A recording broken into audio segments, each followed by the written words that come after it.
Assalamu alaikum and welcome back to the values of Ashura. Today we will focus on the 7th of the 10 values which we have chosen to examine, the value of honor. We are joined today in our studio by Sheikh Afzal Merali. Welcome back to the show. Thank you. Okay, so before we begin examining honor as a value which was revived during Ashura, can you first explain what it means?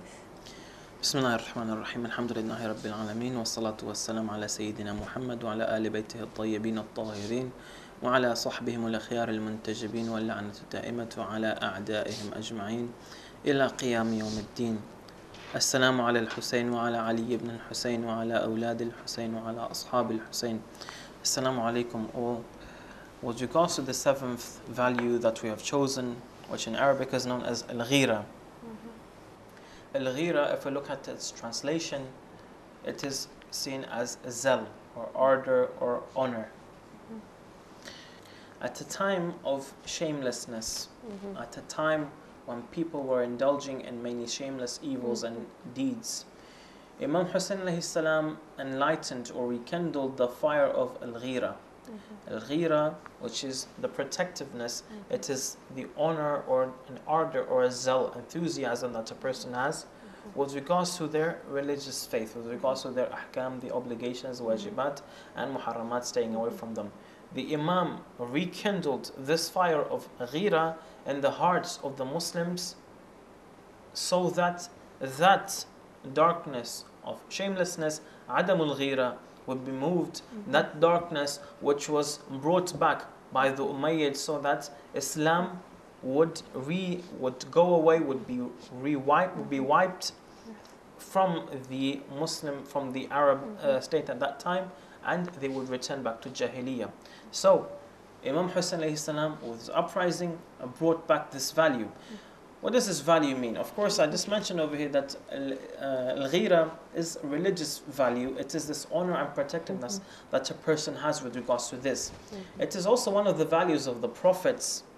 Imam alayhi salam saw it transformed and it was turned into hamiyya. Al-hamiyya al-jahiliyyah is an ardor or an honor concept from the times of al-jahiliyyah. During the times of Jahiliyyah, for example, one of the principles that they had, and like we mentioned before in one of the lectures, which is the fact that they would not attack women and children.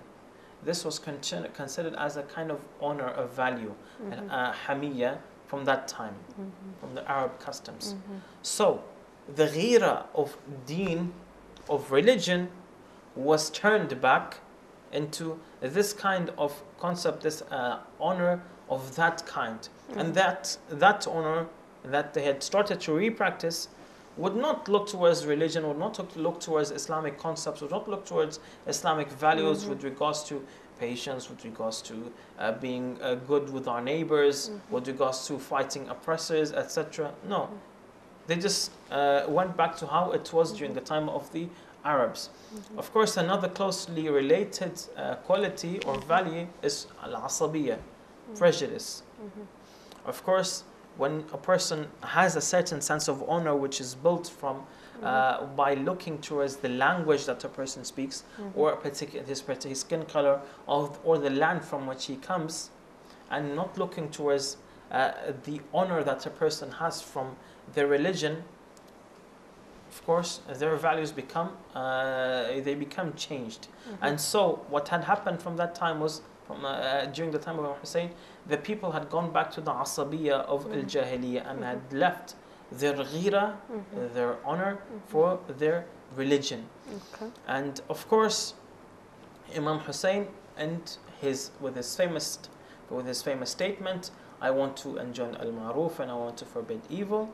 He came in order to assess the situation and turn and show people what al-ghira truly is. So when discussing the value of honor, we see that one of the aspects involved is that of self-respect. So what should self-respect really mean to a Muslim? Of course, let us start with just probing into this word now, more linguistically. Al-ghira comes from al-ghayr. Al-ghayr is another person, a stranger, one who is alien to oneself, one who is another person, it's not me. So this word al-ghira is always mentioned with regards to or in the context when we look at another person and their effects.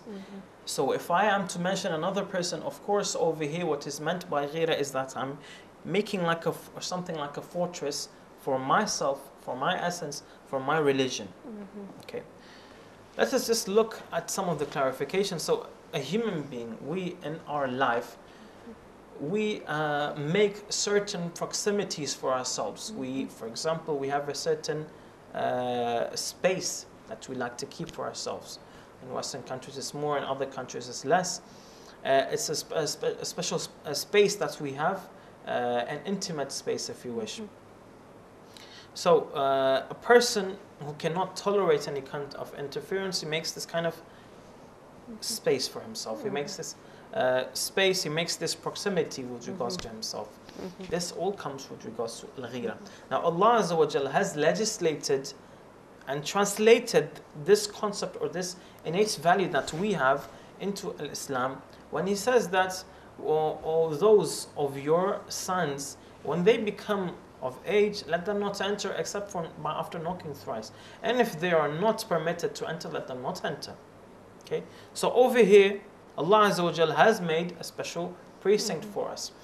In Arabic, this precinct itself is called al-haram. Something which is sanctified, something which is protected. Okay? So we have these two parts. We have the outer part and we have the haram. Okay?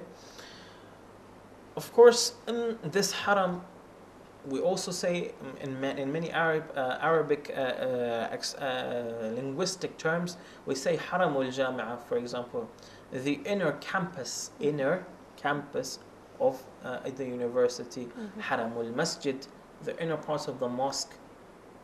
We have haramul bayt, etc., haramul dar, etc. At the same time, we have another word which is related to al-haram, which is al-harim. Al-harim, what is meant by it in general, or in general, is women. Okay? Or if we were to take a more linguistic understanding, it is that which is protected when inside the haram. Those protected things which are from the outside, from strangers, from their effects, etc., which are in the haram of a person's self. Okay? Or in a person's house, etc. Another word which is related to this is al-maharim, mahram. Okay, so a person who enters the mahram of the person who enters a particular haram has to be a mahram of those others, otherwise permission is necessary.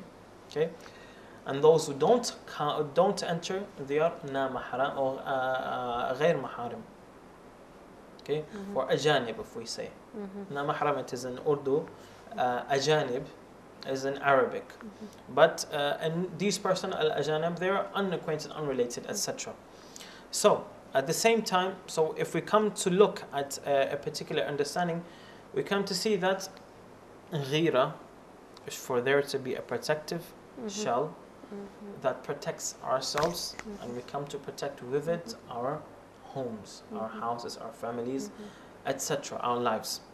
And so, when we look at this name haram again, I mentioned before we have haramul jami' or haramul masjid.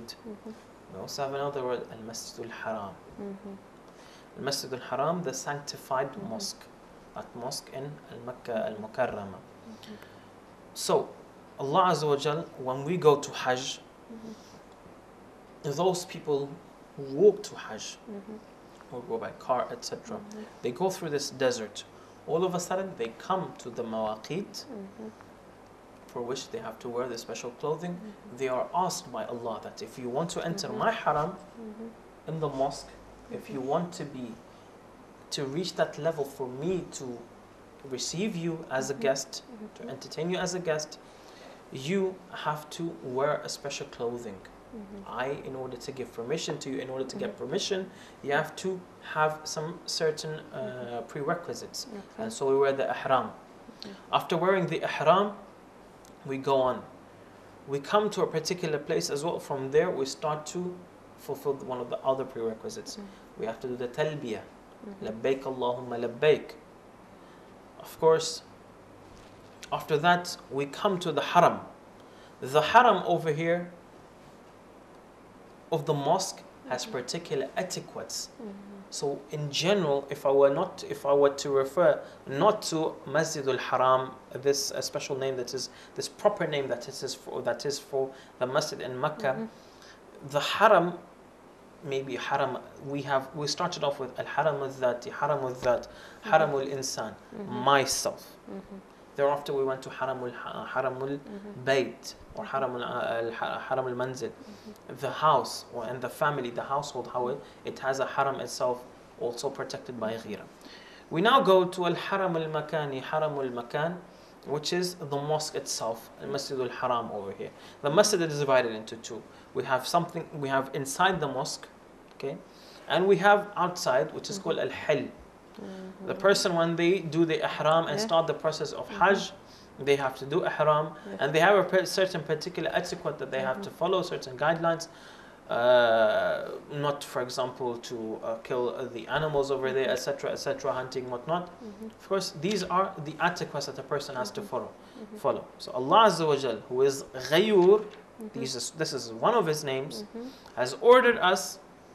That's when you want to come to my house. You have to follow all of these guidelines in order for me to give you permission.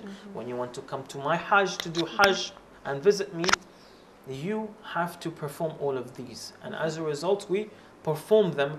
And when we do so, we come to that level, whereas we are no more considered as out of the haram of Allah Azza wa Jal. We are inside. We are no more, if I were to quote metaphorically, na mahram or ghayr mahram, ajanib, strangers with regards to Allah. We are like maharim. Yes. We are under His care and under His sight. He hears our supplications. And so over here, this supplication of this kind of person is very different to that person who has not done ihram in order to come to do Hajj or to do Umrah, etc. This is with regards to al-Haram al-Makani. There is another kind of haram, which is al-Haram al-Zamani. This Haram al-Zamani is that sanctified period of time. We have, for example, Shahr Ramadan. The month of Ramadan is a sanctified period that Allah Azza wa Jalla has obligated for us to fast in. So He has made this time and has protected it, if not protected, but has covered it with these obligations which we have to follow in order for us to be considered worthy of being guests of this time, of Allah in this time. Layal al-Qadr, the nights of Qadr, for us to be worthy to ask Allah, we have to follow the sanctity of and respect the sanctity of this time. Okay, so these are just some of the meanings of al-Haram. We have a final meaning which I want to mention over here, is al-Haram al-Ilahi. This is related to what I mentioned before. Allah Azza wa Jal, for us to be worthy to understand and have imprinted on our souls the names and attributes of Allah Azza wa Jal, we have to reach that stage wherein we have to follow all the obligations, perform them and leave the haram, and follow the values of the Imams alayhimus salam, their teachings, and we have to follow a particular suluk, a particular wayfaring program from the Imams, so that we can be worthy to reach this level of Allah Azza wa Jal, of being in the haram of Allah and in the presence of Allah Azza wa Jal. And Allah, this Ghayur, in the Holy Quran, He says, Bismillahir Rahmanir Rahim, wa yuhadhdhirukum Allahu nafsah, and Allah makes you and warns you of Himself. Allah, this Ghayur, will not allow a person to reach his haram unless that person is solely for Allah, has solely intentions, has no shirk, even the invisible, that hidden shirk of having other intentions while carrying out our wajibat. I do khums because I want to become famous. How this person is doing khums? He has a business and he's doing khums. That means that this person is very pious. Let us all go and do and deal with him. That is his niyyah. We should not have this. And so when Allah Azza wa Jal sees that a person has all these prerequisites, He will let him enter. But as soon as a person, if he sees, if Allah sees that he has this bit of shirk and his niyyah and his intention, Allah will quickly divert his a'mal to that person. And so we have to be very, very cautious with regards to our a'mal and how we respect the haram of Allah.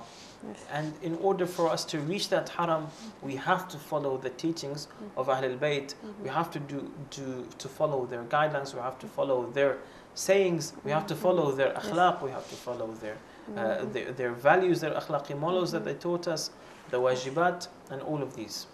We right now then we mentioned the qualities of Allah Azza wa Jal, or one of the qualities of Allah Azza wa Jal, which is al-ghayur.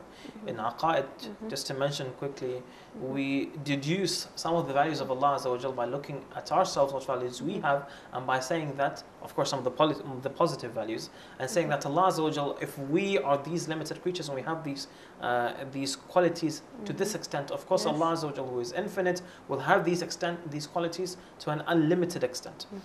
Now, if we go to Allah Azza wa Jal himself, we see that Allah Azza wa Jal is ghayur. Okay? He has this honor, he has this zeal, this ardor, he has this protectiveness. Okay?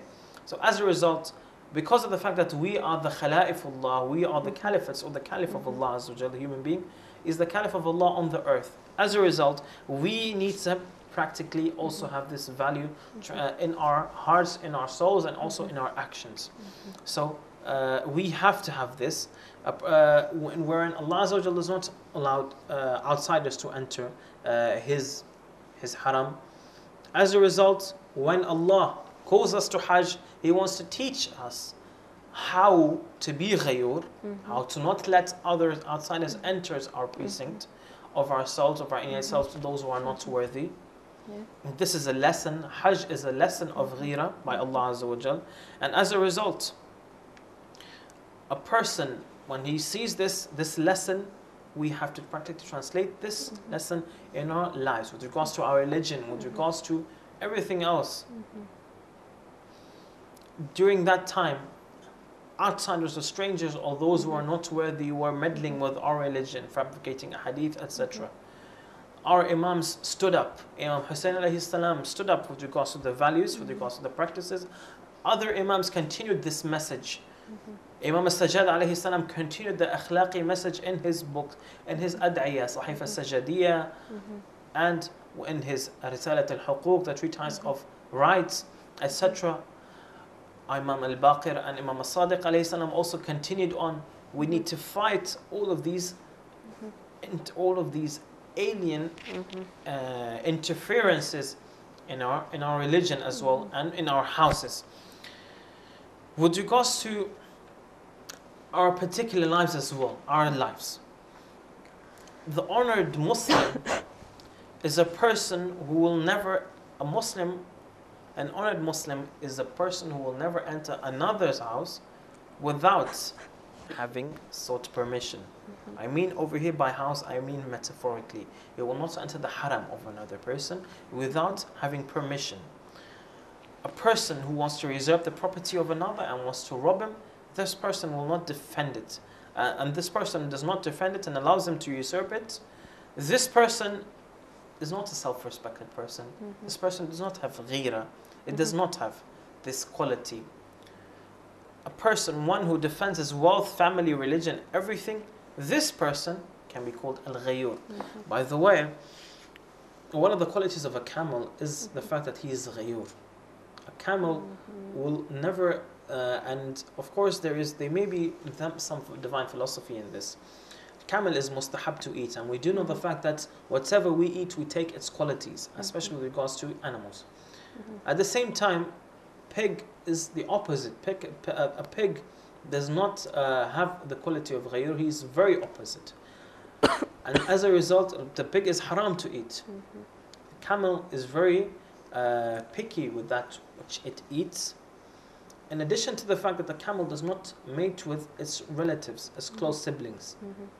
An experiment was once done when a camel was made to mate at night with its mother.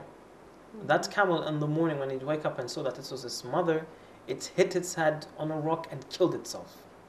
Whereas the pig does not know any of this. It eats filth, and at the same time it also does do this. It also mates with its closest siblings. The camel is known as ghayur. Okay, it is self-respecting. It has this honor with regards to itself, and so we have to be like it.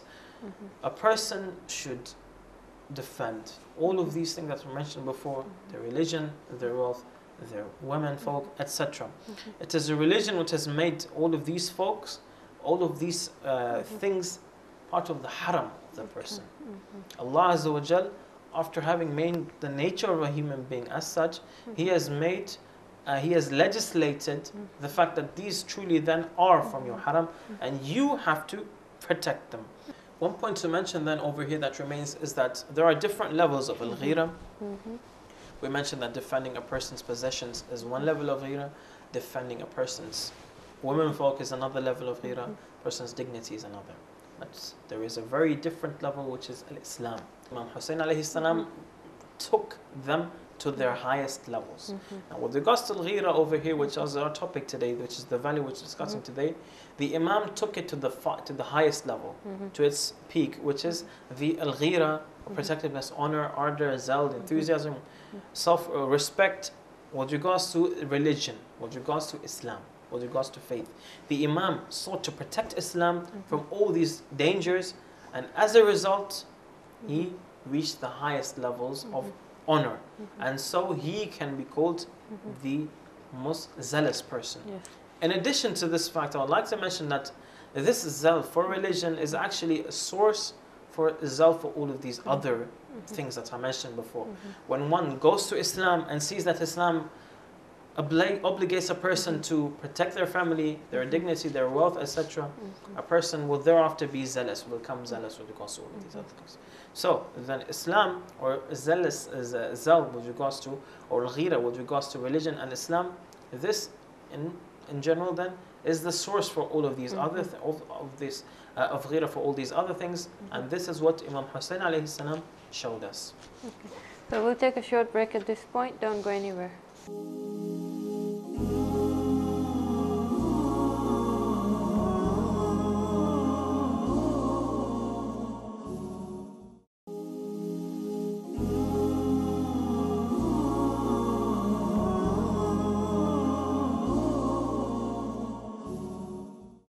Welcome back to the program. So we have an example from the time of Imam Hussein alayhi salam of what happens when honor is abandoned in society. But is there anything which has occurred in modern times that we can learn from? Of course, especially right now after the Arabs, quote-unquote Arab Spring, we can see many examples of adamul ghira, shamelessness before us. Let us take the example first of all of Mubarak, Hosni Mubarak. For many years he was a tyrant, he was an oppressive dictator who with an iron fist ruled the Egyptian situation. Economic, political situation in Egypt was very, very bad. Many people would be arrested for the silliest of reasons. At the same time, it was Egypt under Mubarak that besieged Gaza at that time during until now. Unfortunately, it has continued to be besieged. The borders of Rafah would not be even opened except for short periods of time. People would be humiliated on the borders over there, etc. In the end, in a period of only close to 20 days, those same people who were endorsing and were promoting and were helping Mubarak, they left him because their own interests changed. As a result, it was those same people who called for the ousting and the toppling of Mubarak. So, shamelessness leads to this. Can you imagine a person is a president of a country, and this person, it is not only that himself he has all these luxuries and comforts, also his sons. We do hear some people even look at the charts of the richest man in the world, okay, of the richest person in the world. They come to see sometimes numbers, sometimes of maybe 50 or 70 billions. These people had far more than this money, okay? They had a lot of money, but in the end, this shamelessness led them to this. Mubarak right now is being tried like a street person. He's being tried in a closed in a jail before the court, even though he is sick. All of this humiliation, look at where his shamelessness led him. The same thing can be said with regards to many other leaders of our Muslim world as well, with regards to leaders of many different countries. If we look towards Afghanistan, if we look towards Pakistan right now, if we look towards the Gulf countries, especially the monarchies, or if we look towards other countries as well of the Muslim world, unfortunately, even after this insult of the Prophet happened, not a word was said against this by most of these Muslim leaders. What kind of Muslim leaders are these? What kind of shamelessness do these people have?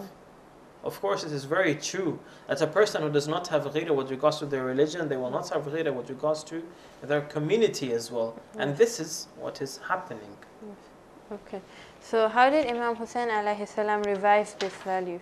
As I mentioned before, that the highest form of zeal that Imam Hussein alayhi salam showed was the zeal of religion.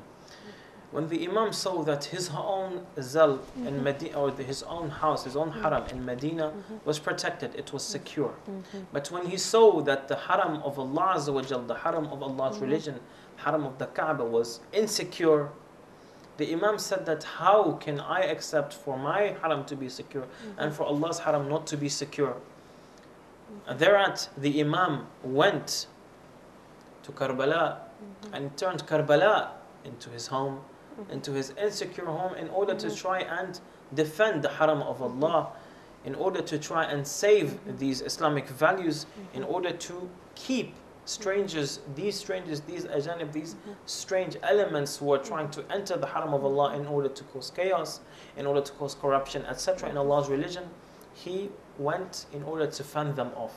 And so this is how Imam Hussein alayhi salam, by keeping all these elements away from Allah's religion, reviving Allah's religion, showing the principles of Allah's religion, this is how he tried to show us that this is how zal and this is how al-ghira with regards to religion, this is how it has to be. Okay. So what else can we learn about honor from the great personalities who were present in Karbala?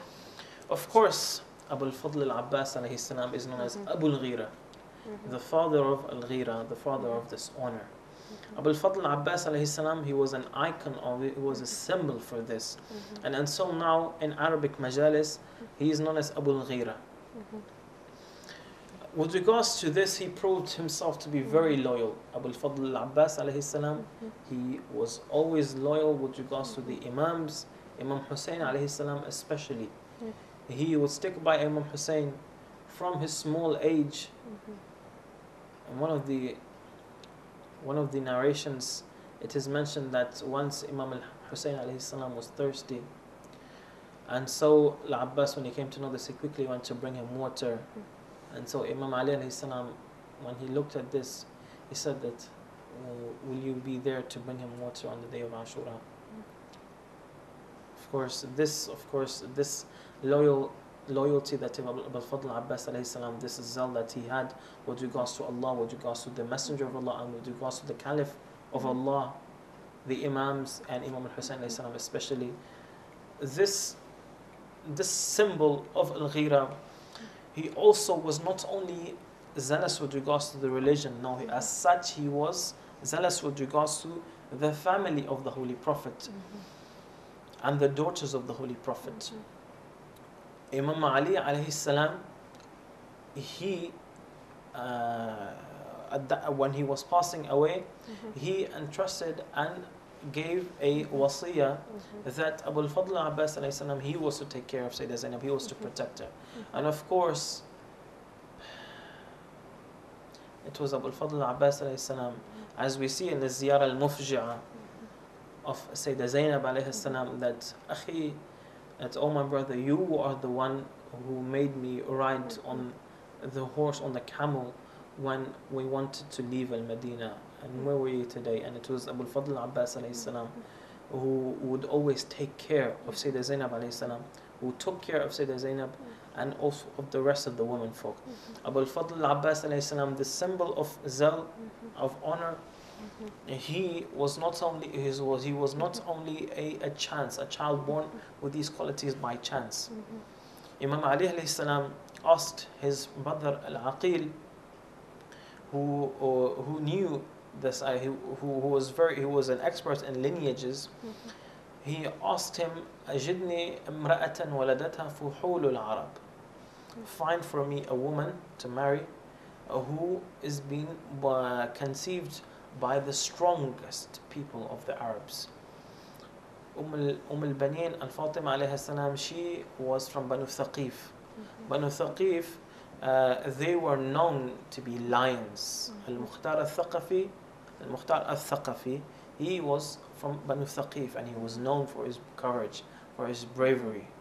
Okay, so Abu al-Fadl al-Abbas alayhi salam, he also inherited these qualities, and he remained protective of Imam Hussein alayhi salam, of what Imam Hussein symbolized, which was the Islamic religion, which was the Islamic values, Islamic faith. Abu al-Fadl, he was a manifestation of this value.